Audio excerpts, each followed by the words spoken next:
Kung hindi mo kayang higitan, wag mong siraan.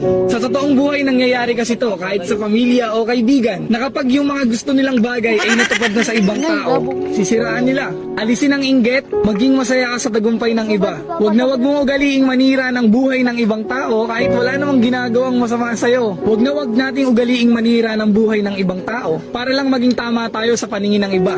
Dahil naniniwala ako at dapat maniwala ka, kapag masaya ka sa achievements ng buhay ng iba, hindi magiging malabo na matupad mo rin yung mga bagay na gusto mo. Kaya alisin ang inggit, isa yan sa mga toxic na ugali na hindi dapat iniugali. Keep safe and God bless. Pinapipon sa ibabaw.